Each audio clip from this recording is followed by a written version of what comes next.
Welcome to the Squad Show. I'm Sam Ekstrom. Are we approaching the final game of a revered Vikings legend and Harrison Smith? That's dangerous words you're using there. Like the weather outside today, at this point, the Viking season's just pretty bleak. But one more game to go. Could be a good one with Green Bay. Reggie Wilson, outgoing Carol Evans sports director. And I feel like the first couple weeks as the Vikes watch the playoffs, there's going to be an overwhelming sense of regret. Harrison Smith, 2026. Kevin O'Connell knows. Don't text him until he's ready. We'll find out. Skol! It's the Viking Squad. Everything Minnesota Vikings every week. Breaking down all the big hits and game-changing plays from the land of 10,000 lakes. The way only the Locked On Podcast Network can. It's time to gear up. The Viking Squad Show starts now. Happy Wednesday. Happy New Year's Eve. Welcome into the Vikings Squad Show, streaming on the Locked On Vikings YouTube channel, audio on the Locked On Vikings podcast feed, wherever you get your podcasts on the #1 sports podcast network. That's the Locked On Podcast Network. We're so glad you've joined us today on this day before a holiday where we talk Vikings, Packers, and some big picture perspectives, some what ifs on the season that was and started badly and ended well, and what could have been for the Minnesota Vikings. Plus, is it the final game for a handful of Vikings? We'll discuss that, particularly Harrison Smith. And we begin here. Was the defense wasted this year? Was an elite defense that could have led this team to a playoff run? Was it exhausted because of the poor offensive play this season? But first, we are brought to you by Game Time. Download the Game Time app, create an account, use code LOCKEDONNFL for $20 off your first purchase. Ron, we talked about it on Ron Johnson's show yesterday. 12 points a game the defense has allowed the last four. If you go by DVOA, I think they're like sixth. The sack totals, it really everything except the takeaways this year. The takeaways were absent, and then they all came in two games, the Bengals game and the Lions game. But is that a big regret from this season that a defense of this caliber will not get a chance to go into the playoffs and played great in a number of games and lost? That's got to be a big storyline of this year, that another Brian Flores defense. Now, 2 out of 3 Brian Flores defenses have not made the playoffs. So, yes, the answer is yes. Very disappointing. And we even talked about the 10-win season that they would have or could have potentially been number one. The NFC North could have been theirs if they had held on and beat the Bears, because the Bears would only have 10 wins right now because they lost to the 49ers. The Vikings, if they beat the Packers, would have 10 wins as well. If the Bears lose to the Lions, which they might and still could, the Vikings would have the tiebreaker to be NFC North champs with 10 wins. And I think that's the hardest thing to think about, is that, like, it is of game and inches. And so when you do that math, as bad as everybody wants to say this coach and, this season was and how bad this was, and they were 1 or 2 plays away from being NFC North champs. Like, the Bears ran away with it early. The Vikings, I think, were 3-8 at one point. 4-8. When you look at that, the way the Bears ran away with it, the way the Packers had injuries, the way the Lions weren't as good as we thought they should be, the Vikings actually turned it around down the stretch. Winning 4 games, everybody's mad because they're like, oh, here we go again. We don't have the 12th or the 10th or the 9th draft pick. The players don't care about that. The coaches really don't care about. The only person that cares about that is the front office. They do care. They're like, damn, okay, we don't have that top draft pick. But then the fans, right? The players don't care. Like, look, we don't get this guy, but we're going to get this guy. Who cares? Our defense is still good. And I think that's the nugget, as we'll get into with Harrison Smith in a minute. That's the nugget I think that's going to always keep some of these guys looming, of like, everybody's coming back. I can run this back. I don't have to do as much as I did last year in X, Y, and Z. But, yeah, it's very disappointing. Like, to not see this defense. Now, again, when you talk about TV, you see the Bears and 49ers game. I don't know if this offense deserves to be in the playoffs. And that's also one that keeps me going, where I got to sit back to the Vikings fans and say, It's kind of a Grinch moment Puts for on me. Puts on the Grinch hat. For those not watching on YouTube or Right. streaming, if you're just listening, I just put on my Grinch hat because the Grinch side of me says this offense does not deserve to be in the playoffs at all. But the defense, yeah. Yeah, it's still an offense, Reggie, that finished bottom 5 in most categories, most passing categories especially. If you're going to do that, your defense has to be like the 85 Bears. And it wasn't the 85 Bears. It had issues stopping the run. And there was a point in the season where I think we were disappointed with the defense. But now it's finishing on such a high note that I'm ready to say, hey, this defense could have gone into the playoffs and won a game. That's how well they're playing. Yeah, and a couple things, Ron. I'll push back on your Grinch, just because like the Pittsburgh Steelers have a chance to make the playoffs if they win this weekend, and their offense has been atrocious this year. And I know they got Aaron Rodgers and all that. What's the guy at Film Watchers on X? They're calling him Gen Z, John Madden. He was just kind of talking about and criticizing Aaron Rodgers for just how elementary the offense is and how he just refuses to play within scheme. And so, it's just a lot of one-on-one, 50-50 balls on the outside that he loves to do for whatever reason instead of like throwing to the guys that have been schemed open. So I'll go there with how bad the Vikings offense was because it's kind of okay. I feel like the offense has just kind of been bad and kind of down all around the league. Sam Darnold the last 8 games hasn't been great, but the Seahawks just keep winning.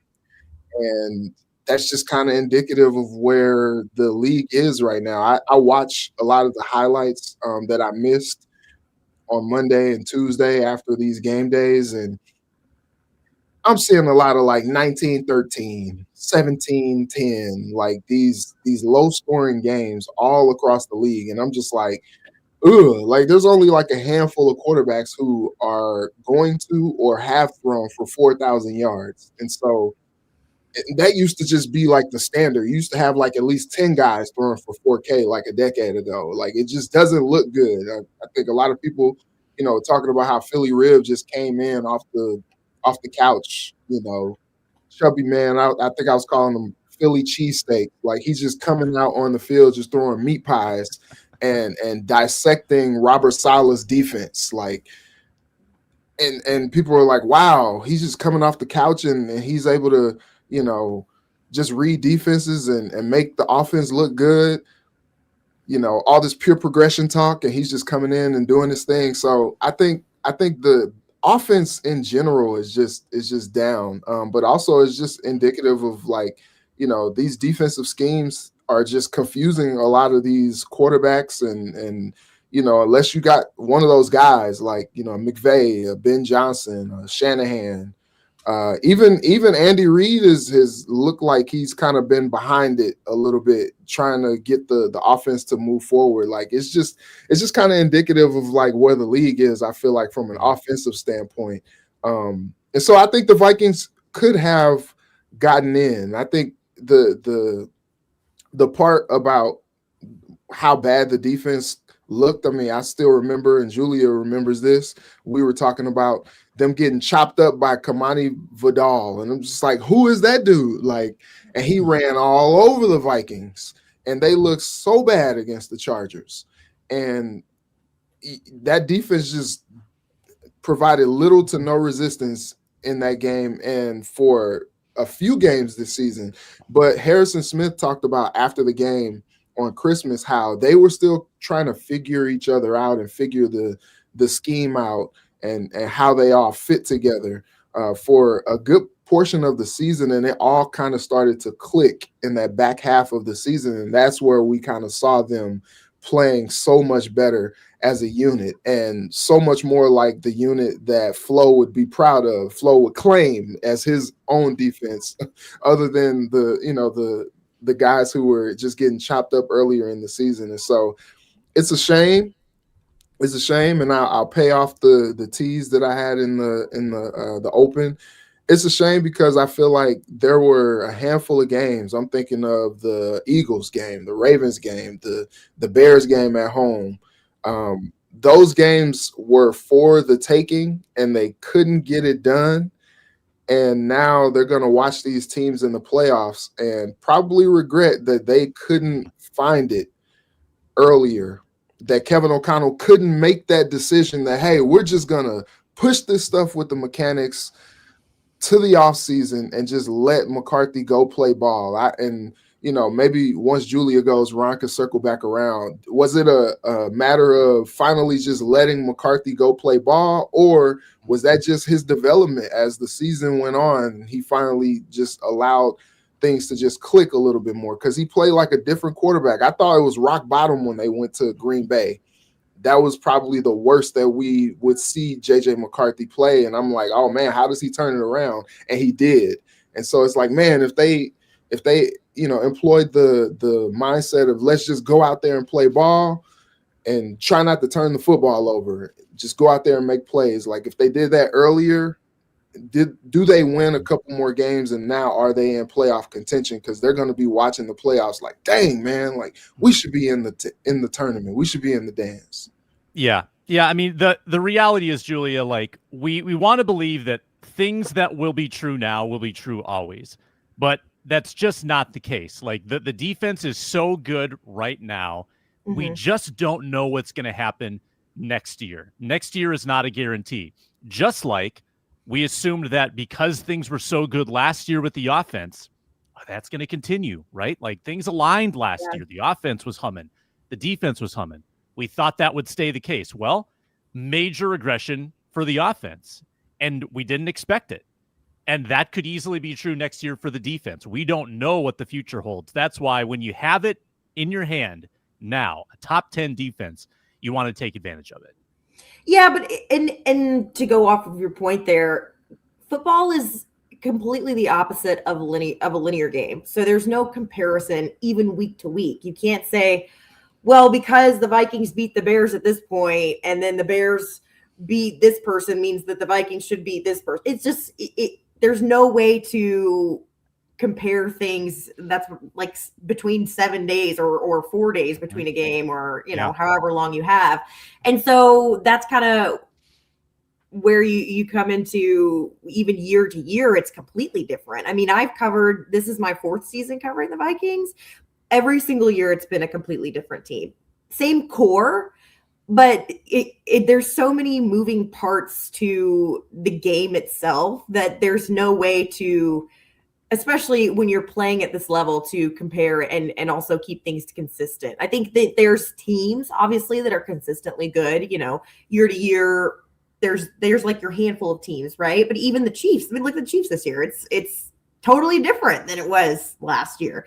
Or you look at like the Bills have been consistently good, but that doesn't mean anything when you're talking about next year. And so, yeah, I think it goes both ways. Was an elite defense wasted? Of course, you would like to see these guys in the playoffs. But at the end of the day, football is a team game. And if your team altogether is not playing complete games, then no, you don't. Like, sorry, that's how the cookie crumbles. This is not an individual sport. I do think that they obviously are an incredible defense. Would I go so far to say that it's wasted? Not necessarily, just because that's not how this game works. You have to have an offense that's going to get you in the playoffs as well. You can't rely on one side of the ball to get you there. And now that's not to say if I was a defensive player that was doing well this season and was part of the great defense that they had, that I wouldn't be frustrated in this situation. Of course I'd be frustrated at this point, but you do kind of have to accept that, like, if you guys on both sides of the ball aren't executing, then no, you don't really belong in the playoffs. It's not how that works. It's not how football works. And it's definitely not how the NFL works. Because I feel like maybe in college, yeah, you can have one side of the ball that's playing really well and get into the playoffs and maybe do well. But I just think at this point, you can't necessarily say that a defense is wasted just because your team as a whole doesn't belong in a postseason. Yeah, you are what your record says you are. I think this whole segment was a big what if, right? Like, what if the Vikings had beaten the Bears, right? What if the offense had just done a little more to help out this defense? Well, let's talk more what ifs when we come back. We can get a little more specific on the things that we will regret after this Viking season that kept them out of the playoffs on the Viking Squad Show. And we're brought to you today by Game Time. The NFL season, regular season's winding down, playoffs coming up, and there's nothing like being at an NFL playoff game. Whole new energy, crowd noise, being alongside fellow fans, cheering raucously. Watching at home, it's nice, but the stadium hits different. It's frustrating sometimes, though, to get tickets. You got to wait in the queues. You got to deal with logins. I always forget my password.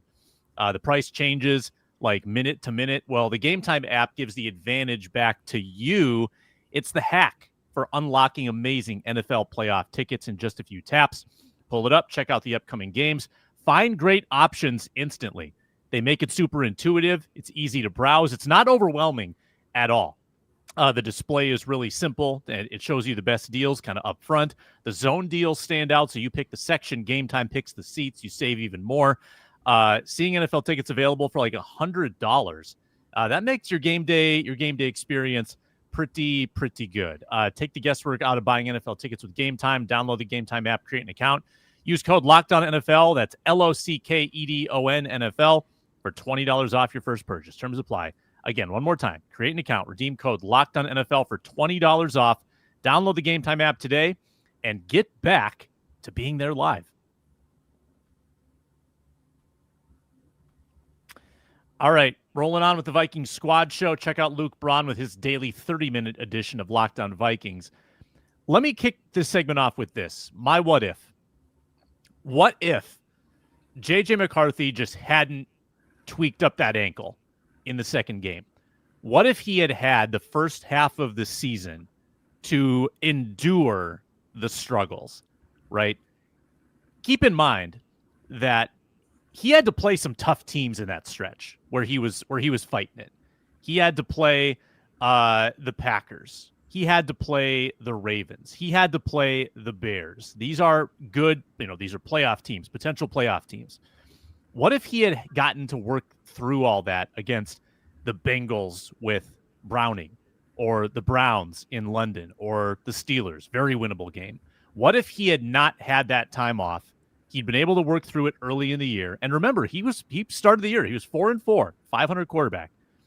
What if he had started the year 4-4, worked through it early in the season when everything was still out in front of him? That's my biggest what if. If that 6-week period where he's out had not occurred, maybe he peaks his way into December. Julia, other what ifs for you this season? This season in particular, what if I think my biggest what if is, what if they had found a solid veteran quarterback in the offseason to kind of give JJ McCarthy at least some competition, but maybe actually give him a real rookie season, as to say. So it wasn't such trial and error all year. Maybe it was a little bit more, you're relying on your veteran guy to get your rookie ready. What if it was Aaron Rodgers? What if that was the case?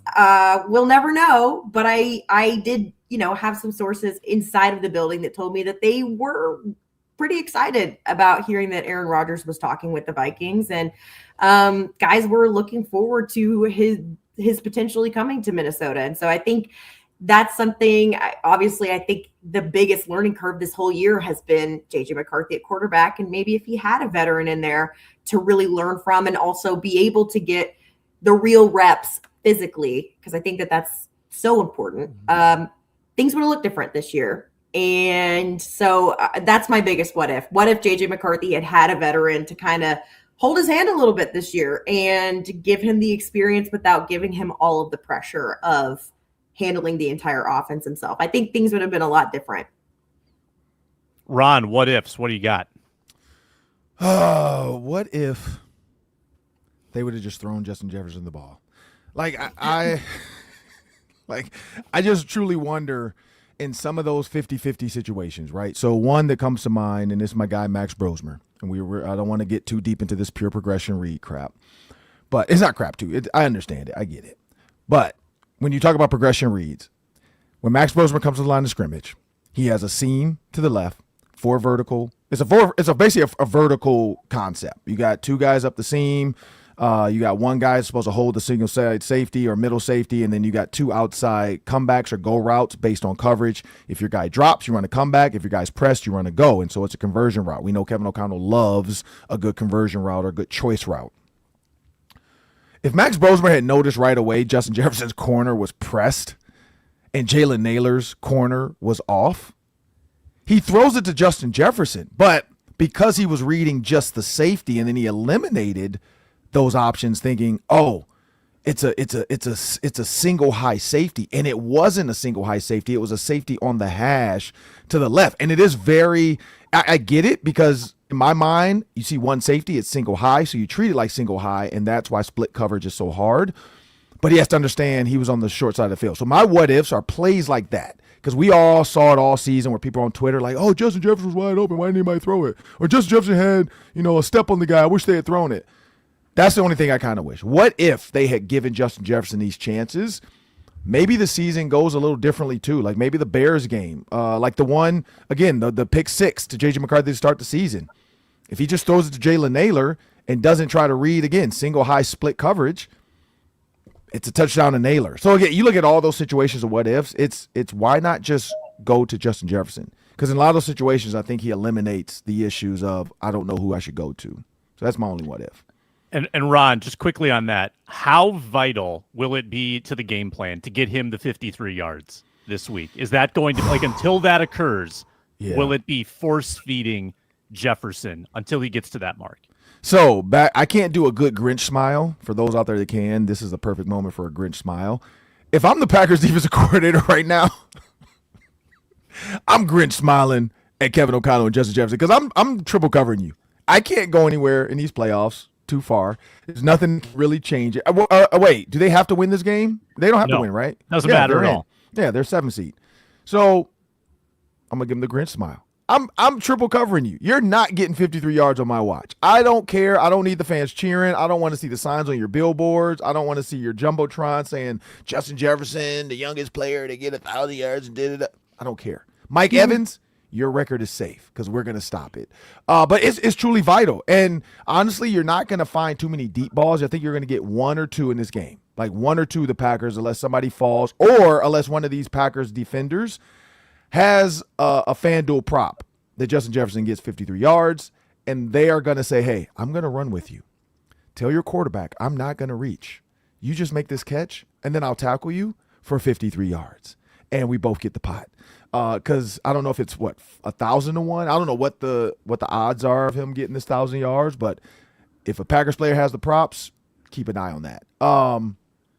But when you think about that, that's what I say. It's extremely vital. Like you gotta everything we saw in that other game when Max Brosmer was in, which is underneath stuff quick, tunnel screens, bubble screens, double shallows that clearly was just throw it to Justin and everybody else blocked the guy in front of you, which is illegal, but they did it and it worked. Nobody noticed Jordan Addison start blocking a guy before Justin Jefferson had the ball.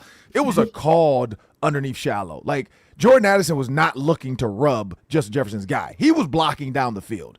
CJ Ham went to block. TJ Hawkinson went to block. It was a called underneath shallow, like block down the field screen. It was a great play call because he got a first down. That's what the play. I mean, even if you have to do that 10 times to get him 50 yards, 5 yards, I'd say you do it. I'd say you be egregiously like, here's what we're doing.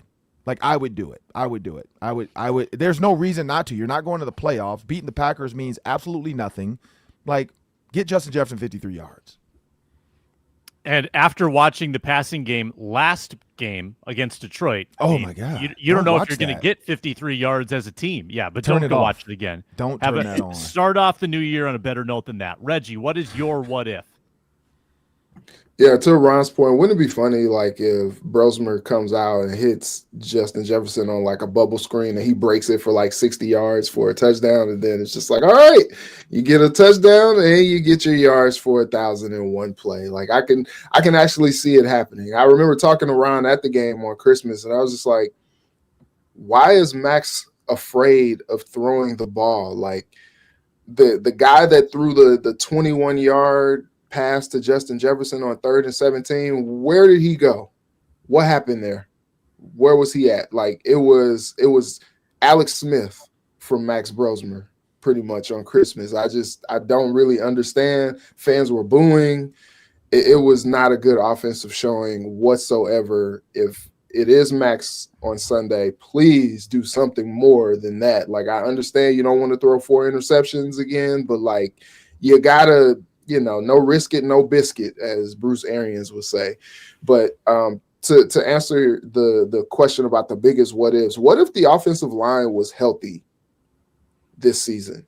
Like, they got the 2 backs, and they wanted to, run the ball, and Kevin O'Connell still kind of stayed true to being like a down the field passing game artist. And, you saw the quarterbacks trying to stand in there and do the deep drop, and they're, just getting their doors blown off. Carson Wentz sacrifices a shoulder because he couldn't get the time in the pocket, couldn't.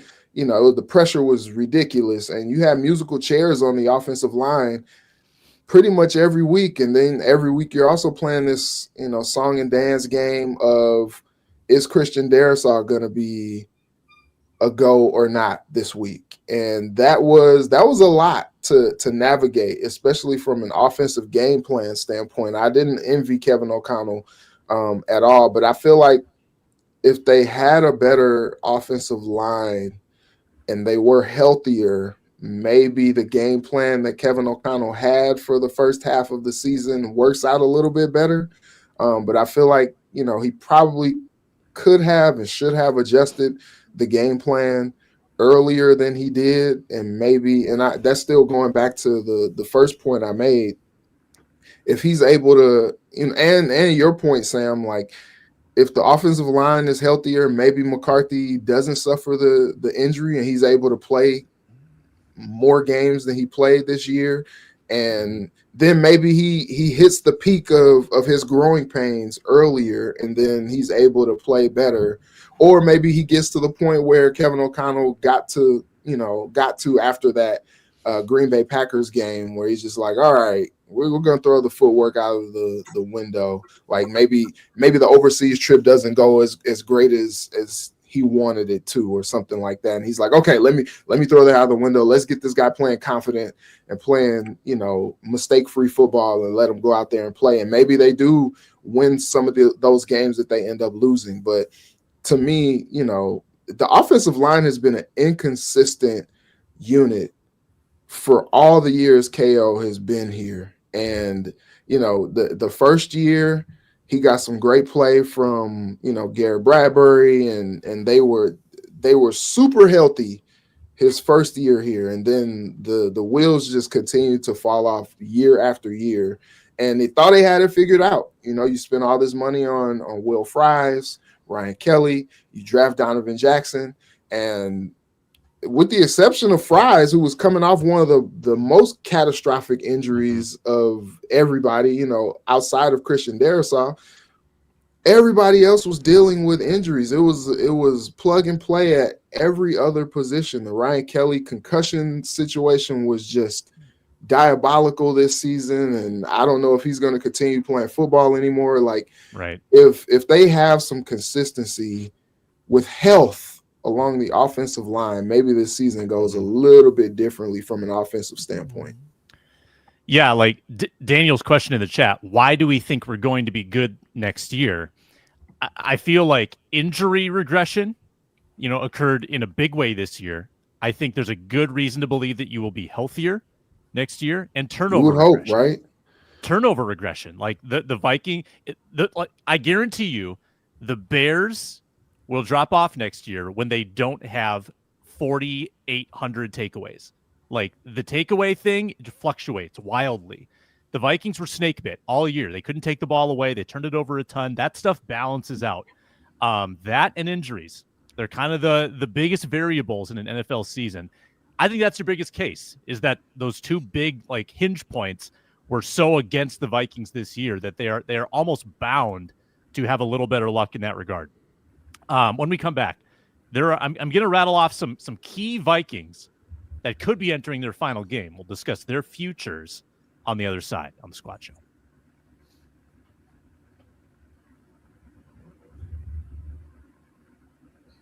And we are right back at it on the Vikings Squad Show on the #1 sports podcast network. We got to start with Harrison Smith entering final game of year 14 off of one of his best games in his career, in one of the best defensive performances that he's been a part of. So Reggie Wilson, is this it? Is this the final game for Hitman, for number 22? He's been emotional this year. He's been reflective, all the signs of a guy that's hanging it up, but he's yet to commit to it. I think he's still under contract next year. If he gives it a couple months before he decides, will he realize I'm having too much fun? I've got too much left in the tank. This is what we went through last year too.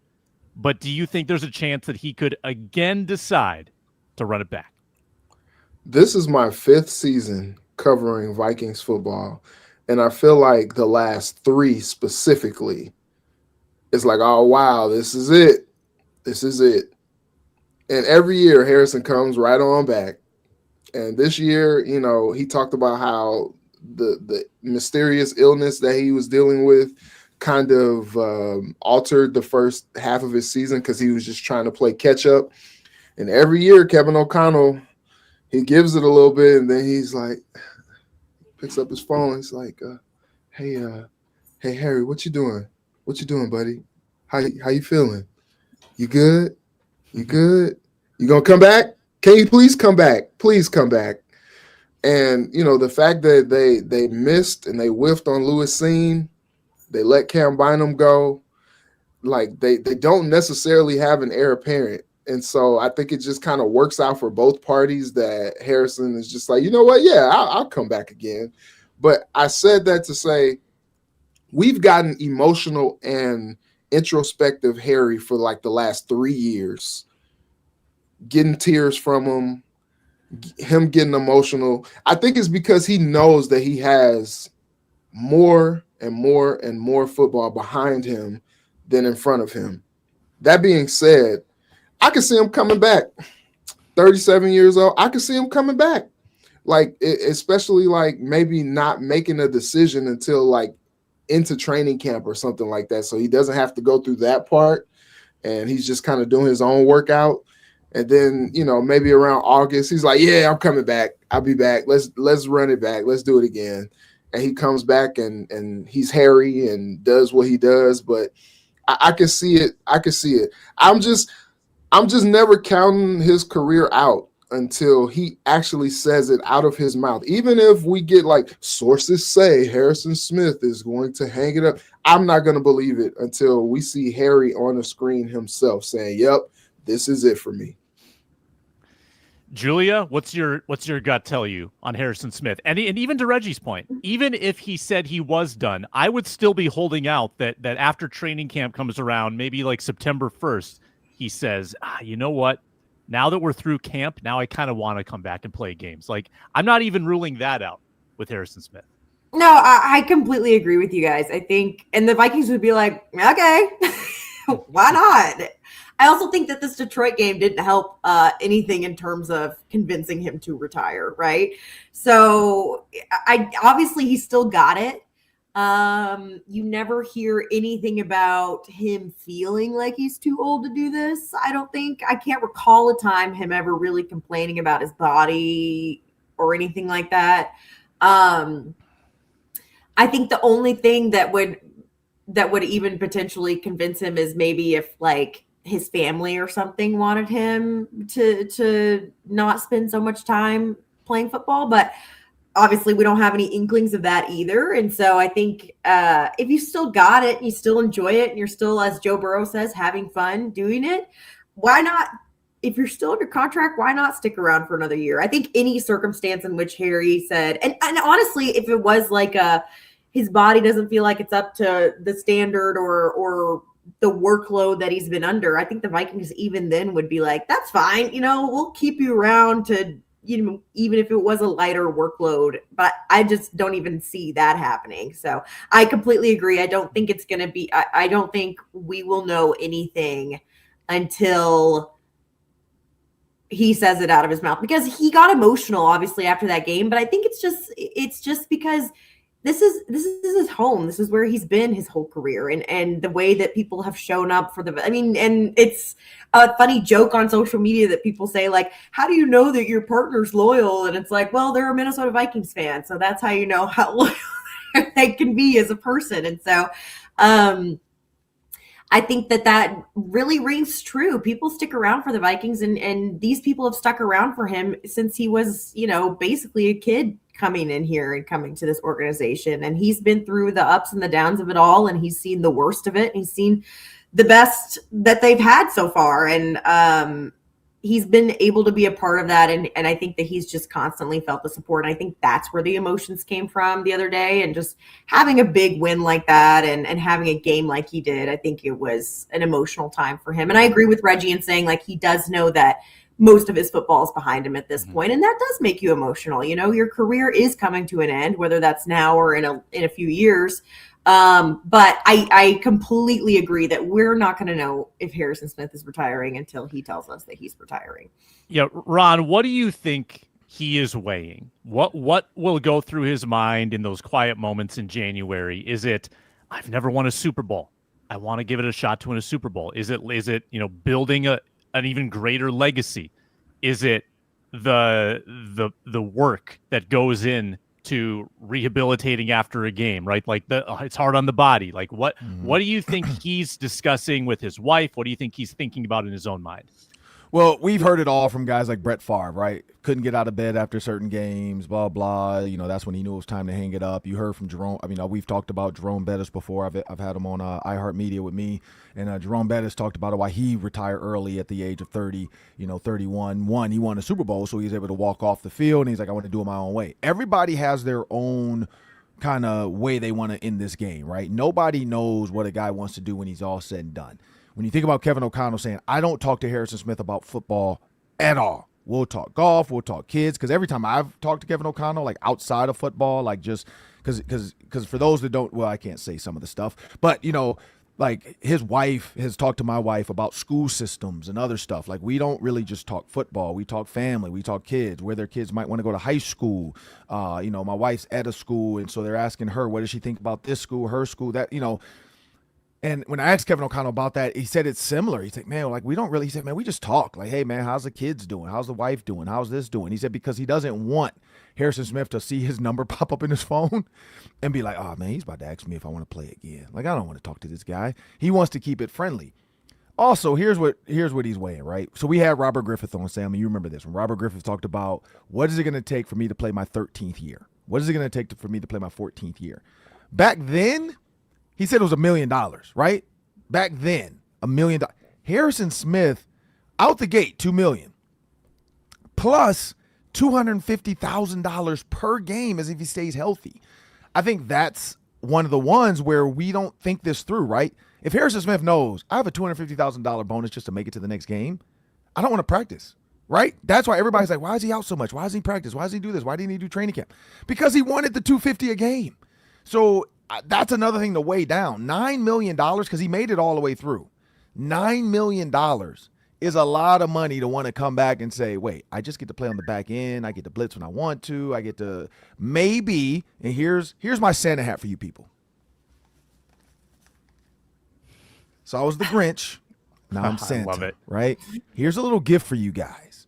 Now, I don't know if this gift is going to get unwrapped, but it's a guy that went to Alabama. Julia loves a good Alabama guy. Caleb Downs, right? Alabama freshman, transferred to Ohio State, wins the national championship. He's probably going to come out and be a top 10 pick.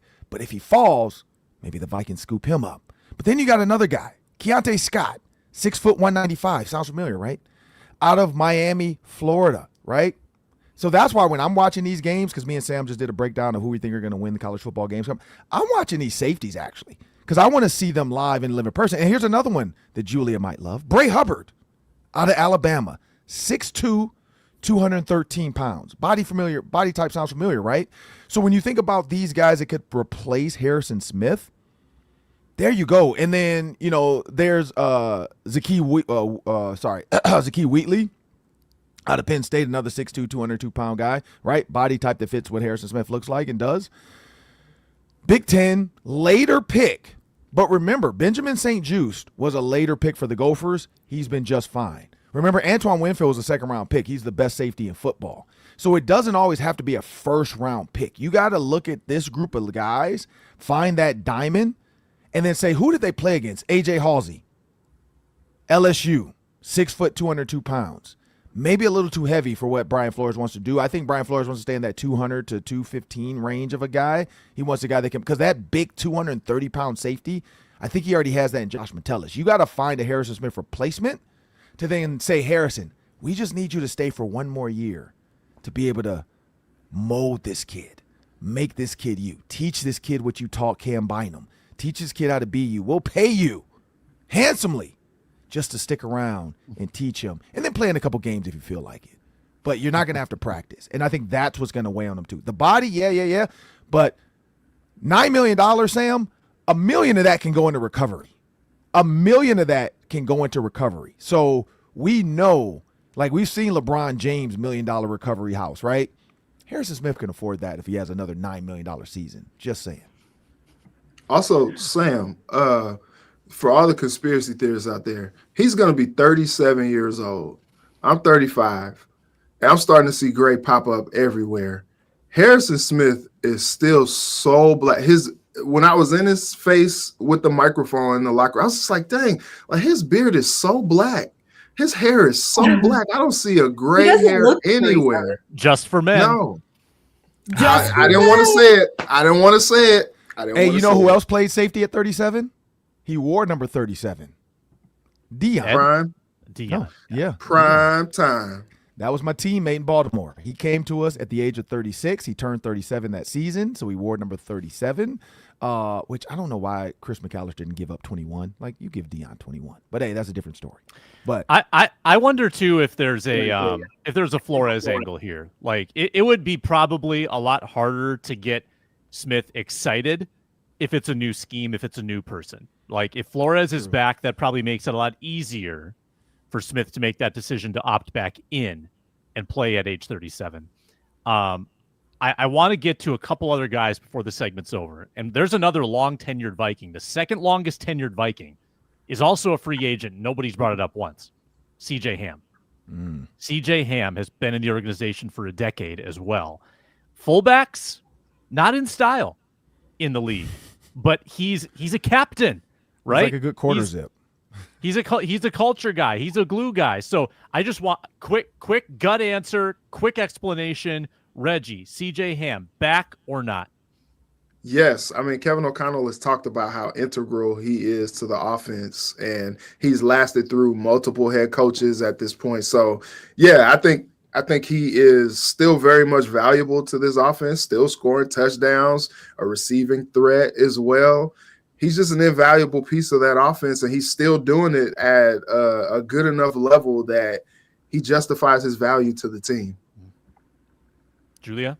Yeah, I think he's back. I think obviously he didn't play as much. I don't think he was healthy as long as he wanted to be this season, and so I think that could be a motivating factor for him as well to come back next year.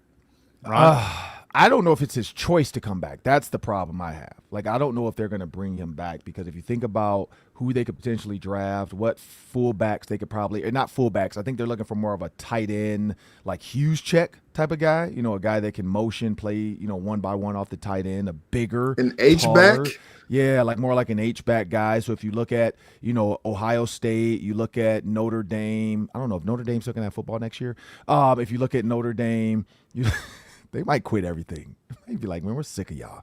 But when you look at teams that use that, Oregon, remember, Sam, I've been beating the table for those Oregon tight ends, and the 6'3", 245-pound tight end plays H-back. He moves out into the – I mean, we I don't know if you guys saw the Gophers game. I don't want to talk about that, because that still traumatizes me a little bit, watching those tight ends just absolutely have highlight show tapes against the Gophers.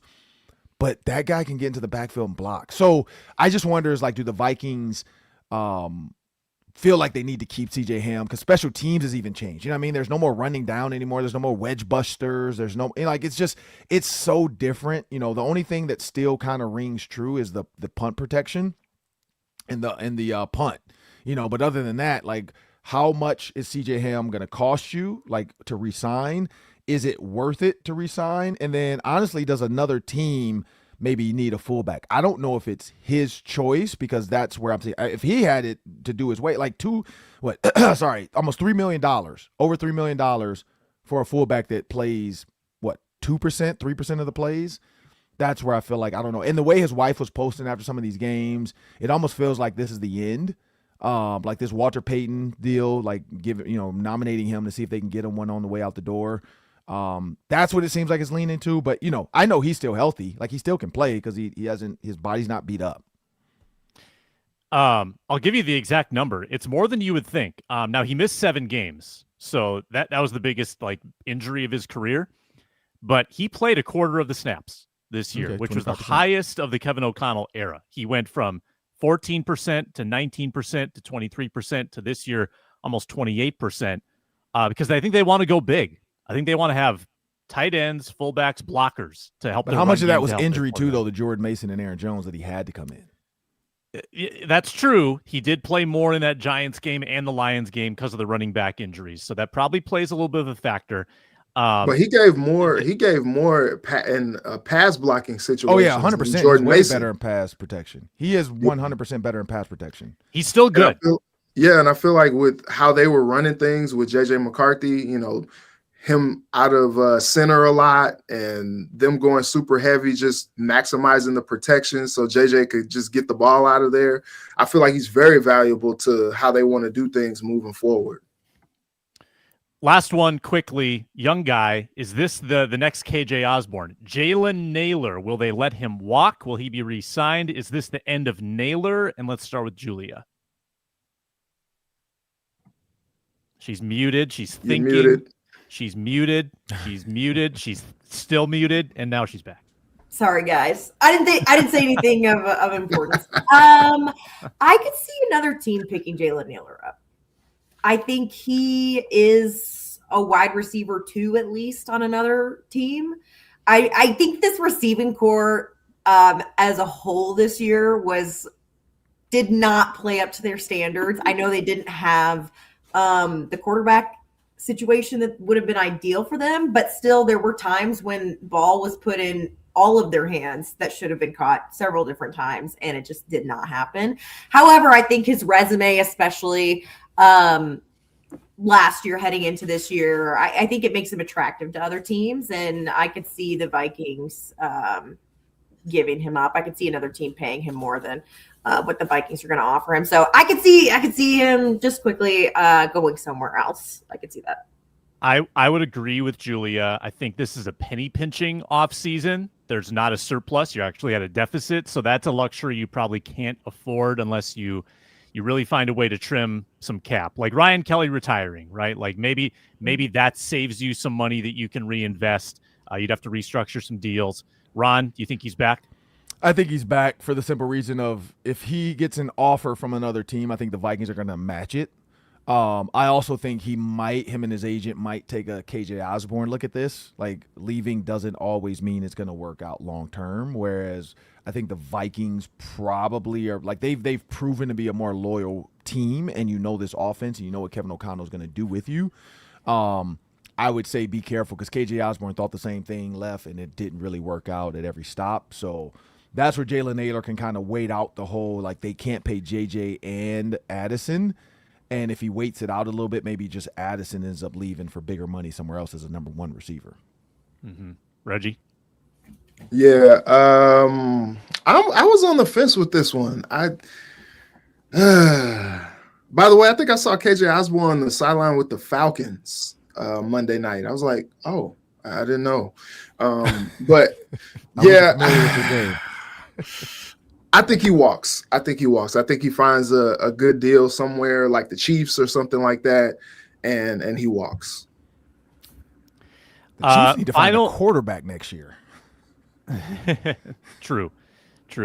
The Minnesota Vikings actually play a football game on Sunday against Clayton Tune and the Green Bay Packers. We'll have our final bold predictions of the regular season after this very short break.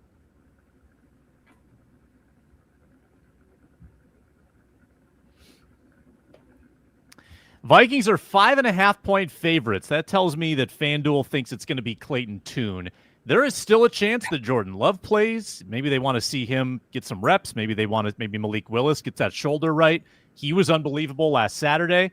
So we don't know. We don't know who's playing for the Packers. We don't know who's playing for the Vikings. There's any one of three quarterbacks that could play for either team. Kevin O'Connell said they're going to have John Wolford ready if need be. Like it's kind of a wild, unpredictable scenario, Julia. So with that said, give us a bold prediction for Sunday. A bold prediction? I don't think Jordan Love's going to be playing. I don't know if that's bold or not. Why would you play him right now? Let him He's wrestle. got to get sharp. He's got to get ready for the playoffs, Julia. He's got to get yeah. his belt. I think my bold prediction is he's not going to be playing on Sunday. I don't think that's happening. I mean that's fair. That's fair. It's and I think Max game. Brosmer starts for the Vikings because what's the point in risking JJ McCarthy getting injured once again? He's so injury prone. I would agree with that. Ron, you would agree with that too. You think Brosmer's going to play? I think Brosmer's going to play too. Yeah, you don't need to get J.J. McCarthy hurt to end the season. That would be a horrible way to end the season and then hold him out of OTAs. Let that hand, like I said, that hand's probably going to be a 3 to 4 month. Just because if it's a small fracture, like I told you, like I had a harder one, and mine was like 6 to 8 months before I even felt like it was normal again. I got MRI over at TCO, by the way, thanks to the Vikings, and no breaks shown anymore. Bone is healed, but it takes time. So I would say Brosmer. My storyline is going to be the Justin Jefferson. That's always going to be my storyline for this. Is like how petty, on a scale of 1 to 50 cent, are the Packers going to be? Because like they could be super 50 cent petty and just put everybody over Justin Jefferson and say, I don't care what you do. Like Jordan Addison, go off. 200 yards, we don't care. Jalen Naylor, go have yourself a 250-yard game. We don't care. But Justin Jefferson, I'm sorry, bro. You're not going to get 1,000 yards. I'm not going to let it happen. I'm playing all types of split coverage over there, over the top of you. Yeah, that's my storyline is how petty are the Packers defense is going to be. Is it going to be like a 1, 2, 3, or is it going to be 50 cent? Because if you go 50 cent, you're just going full on like scorched earth to like really be petty. I'm actually really fascinated by this storyline because think about what could happen in the fourth quarter. Let's say the Vikings are winning the game, right? Yeah, let's say they're up by 3 with 2 minutes left, and you would ordinarily be running the ball. Maybe you would be in kneel down mode, but Justin Jefferson needs 5 yards. What are you going to do? Right? What if he is triple covered and needs the yardage, but you badly need a completion? Do you force it to the guy? Do you make the wrong decision just to get it to Justin Jefferson? What if you're up by 20 and Justin Jefferson needs the yards? Are you unsportsmanlike and try to throw the ball up by 20 instead of wasting the clock down? These are interesting scenarios that I actually can't wait to watch. I'm going to say that the Vikings will throw the ball with under 2 minutes to go and get Jefferson the yardage he needs. I hope it's dramatic. I hope it's controversial because we need something to inject life into this game because this is not that scintillating of a matchup with the quarterbacks in play and the lack of stakes. It's the CBS game with Spiro Ditas. They got like the D team showing up to announce the game. Reggie, I don't think we got to you yet. Bold prediction. Yeah, I think too. As of yesterday, LaFleur is still kind of playing a game of chicken. Like, yeah, I'm still unsure what I'm going to do in this game because we need to build some momentum going into the playoffs. But we also have a lot of injuries right now. So we may be in a situation where we have to play our guys because, of attrition. And I'm just like, okay, all right, so we're going to do that all the way up until game time then, like not going to know exactly who they're going to be facing. So I think that part of it is a little annoying. But I think, look, Max Brosmer, if it is you, let it rip, bro. I think this is a bold prediction considering the quarterback. 150 yards. How about that for Max Brosmer? 150 yards. I'm going to say 52 yards, and they're going to not be negative sacks. That means Justin Jefferson doesn't get his 1,000 then if it's 52. I know. That's the problem. It's going to be Justin Jefferson 999 What you're forgetting, gentlemen, is that Justin Jefferson doesn't need to be throwing the ball by Brosmer. They can dial up some trickery. They can have Naylor throw reverse. it. Aaron Jones can throw it. Yeah. Pop pass on a end Tight around. end. Have we ever seen a tight end throw it on like some type of fake tush push? Could do that. Tebow style, the jump pass. Josh Oliver looks like he's got a good arm. I think I will say my bold prediction is we will see a gritty for the first time at US Bank Stadium this season. I think we will get the gritty. Like, I don't know if it's going to be a Grinchy gritty, a Santa gritty, but we're going to get a gritty. He scored in the opener in Chicago and in Detroit. Those are the two. Yep, we've not seen one at US Bank Stadium. Saw one from JJ McCarthy. Need a Christmas gift. And then everybody in the media suites will get a bottle of champagne, and we're going to pop it. Beautiful. Sounds like a fun press box. Thank you all for your presence here on the Vikings Squad Show. To Reggie, check out him on Care 11 tonight as he heads out of the sports director spot. Reggie, you will be missed there. Julia Daniels, thank you for your work. Ron Johnson, appreciate you as well. And to all the viewers, the listeners, the commenters, and the subscribers, thank you, and a happy 2026 on the Vikings Squad Show.